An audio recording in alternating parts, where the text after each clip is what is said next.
Chest মাউন্টটা লাগাইছি, এখন ভিউটা কীরকম আসবে আমি জানি না। 4:3 রেশিও। একটা জায়গায় যাওয়ার কথা ছিল কিন্তু এখন যেতে পারতেছি না আনফরচুনেটলি।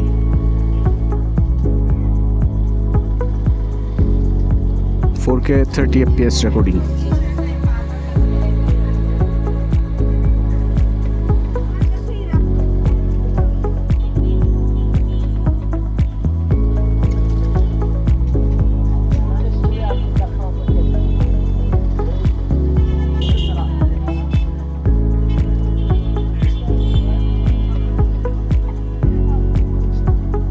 হয়তো বিকালবেলা ওইদিকে যাব, হয়তো, নট শিওর।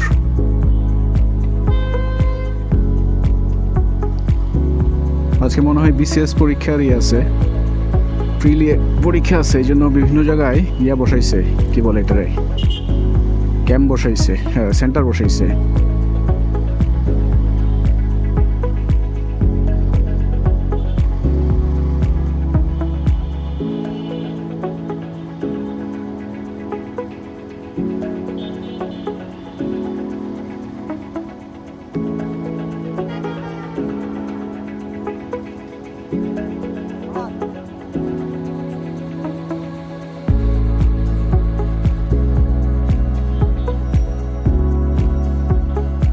যে কোনো সময় বৃষ্টি নামবে, সো বৃষ্টি নামলে একটা প্যানার মধ্যে পড়ে যাবো আমি। আর চেস্ট মাউন্ট ব্যবহার করতেছি জাস্ট ম্যাগনেটিকভাবে, অজমো ন্যানোতে। চেক করা পারপাস মূলত, যে দেখি এটা কতটুকু স্টেবল থাকে, সেজন্য সব দিক চিন্তা ভাবনা করে চালাইতে হইতেছে আমার।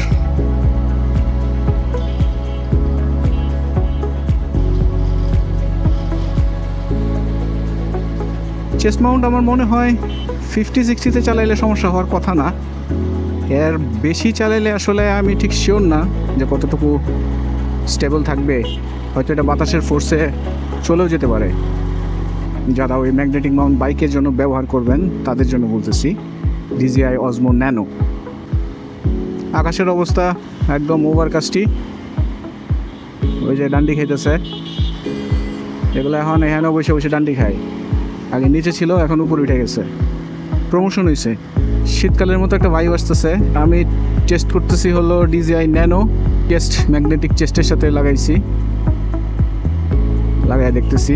আমার গতি হচ্ছে 50, দেখি আর একটু গতিতে চালাইলে কি অবস্থা হয়।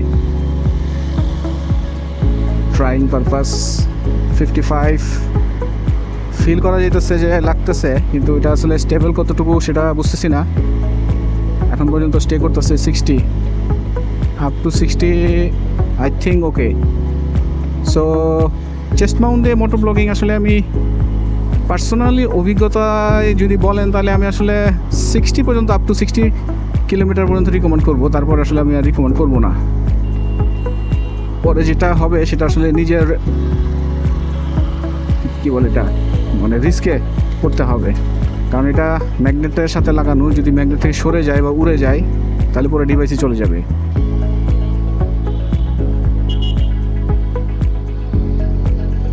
কি হলো?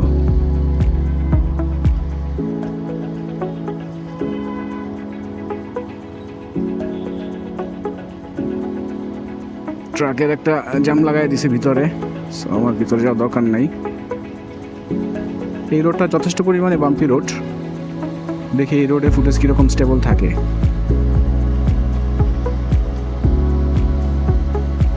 বাট বিষয়টা হচ্ছে যে চেক করতে গিয়ে যদি এটা আবার পড়ে যায় তাহলে আরেকটা প্যারার মধ্যে পড়ে যাবো আমি। ওই যে দেখেন যথেষ্ট পরিমাণে বাম্পি রোড, এটা গতি হচ্ছে আমার এখন 30।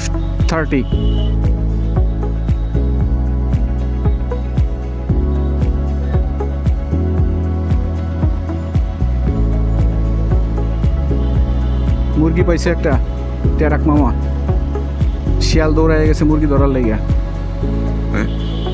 সো যেটা কথা হচ্ছিল সেটা হলো যে আপনারা চাইলে চেস্ট মাউন্ট দিয়ে, ন্যানো দিয়ে মোটো ব্লগিং করতে পারেন, কিন্তু 60 পর্যন্ত আমি প্রেফার করব, আমি রিকমেন্ড করব up to 60 kilometre it is okay. But তারপরে আসলে এটা নিজের রিস্কে করবেন। আরে এটা আবার খুলে দিছে, কী করে, একদিন খুলে একদিন লাগায়, তেনা পেঁচা করে রাখে।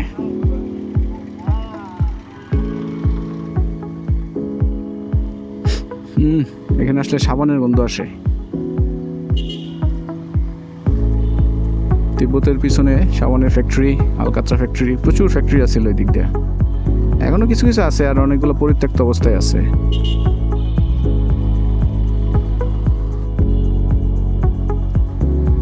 নাখালপাড়া দিয়ে ঢুকে যাব, ওই দিক দিয়ে যাই নাই, ওই দিক দিয়ে অনেকখানি ঘুরে যেতে প্লাস ইয়া থাকবে, ওই রাস্তাটা অনেক সরু থাকে।